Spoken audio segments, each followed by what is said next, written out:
آپ یقین جانے میری فیملی کو جلدی پتہ چل گیا. ایک رات میرے بابا نے وارث ماموں کو گھر بلایا اور ان سے کہا کہ ہم چاند کی شادی کرنا چاہتے ہیں, آپ اس سے پوچھ دیں کہ اگر کسی کو پسند کرتے ہو تو ہم اس کی شادی اس سے کر دیں, ہم جو ہے نا وہ اس کی مرضی کے خلاف نہیں جائیں گے. تو میں نے ان سے کہا کہ آپ ایسا نہیں کر پائیں گے. انہوں نے کہا کہ نہیں, ہم کر سکتے ہیں.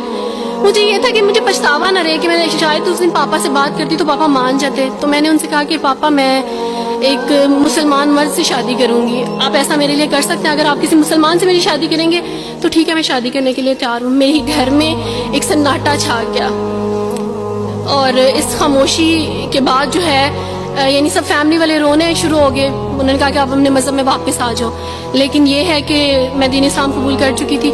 آپ یقین جانے جس طرح لوگ مختلف ہیں اسی طرح ان کے مسائل بھی مختلف ہیں. مجھے مینٹلی بے انتہا ٹارچر کیا گیا, مینٹلی مجھے یعنی اس چیز کا احساس دلوایا گیا کہ ماما پاپا روتے ہیں. میرے پاپا نے آپ یقین جانے خود کو پھانسی لگانے کی کوشش کی میری آنکھوں کے سامنے.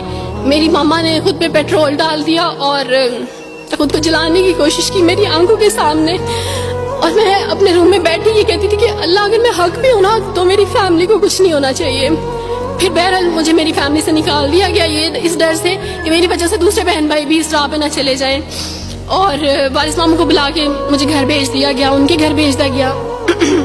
جب میں گھر سے آ رہی تھی تو وارث ماموں نے کہا کہ بیٹی اگر آپ کا کوئی سامان ہے تو آپ لے لیں. تو میں نے ان سے کہا کہ اس گھر سے صرف ایک ہی چیز میرے ساتھ جا رہی ہے اور وہ ہے میرا نام جو ماما پاپا نے مجھے دیا تھا.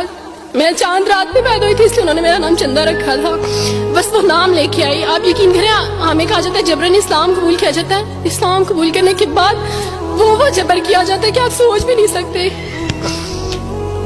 آپ کو اپنے ماں باپ سے ہی ملنے نہیں دیا جاتا, آپ کو اپنے ہی چھوٹے بہن بھائیوں کے پاس نہیں جانے دیا جاتا. آپ میں ہاسپٹل میں تھی ڈلیوری کے ٹائم. آپ یقین جانے میرے پاس کوئی بھی نہیں تھا جو مجھے بیڈ سے اٹھا کے بٹھا سکتا. ایسے موقع پہ مجھے اپنے اپنوں کی ضرورت تھی, لیکن میرے اپنوں کے جبر نے میری ماما کو مجھ سے دور رکھا, میرے بہن بھائیوں کو. میرے کرسچن کولیگس نے ہی میری فیملی کو پریشرائز کیا کہ اس کو فیملی سے نکال دیں, کیونکہ اگر آپ اس کو ملیں گے تو مزید لوگ بھی عبدالوارث کی طرح چندہ کی طرح اسلام قبول کریں گے.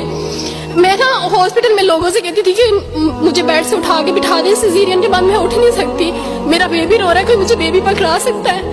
آئیڈیا ہی نہیں تھا ہاسپٹل میں کیا کیا لے کے جاتے ہیں. میرے پاس ایک ایسا دوپٹہ نہیں تھا جو میں چینج کر سکتی. ایسے موقعوں پہ آپ یقین جانے آزمائش اور جبر اسلام قبول کرنے کے بعد ملتا ہے. مجھے آپ سب سے توقع ہے, آپ سب اسلامک اداروں سے توقع ہے کہ اب آپ ہمارے لیے سٹیپ لیں. ہمارے اپنوں نے تو ہمیں چھوڑ دیا, انہوں نے جو ہمارے ساتھ جبر کیا اس جبر کے بدلے آپ ہمارے ساتھ نیکی کریں. اب آپ کیا سٹیپ لیتے ہیں نیو مسلمز کے لیے جن پر یہ الزام لگایا جاتا ہے کہ ان پہ جبر کیا جا رہا ہے؟ ہم پہ جبر نہیں, ہم پہ جبر اسلام قبول کروانے والوں نے نہیں کیا, بلکہ جن کے گھروں سے ہم آئے تھے اسلام قبول کرنے کے بعد جبر تو ان کی طرف سے تھا.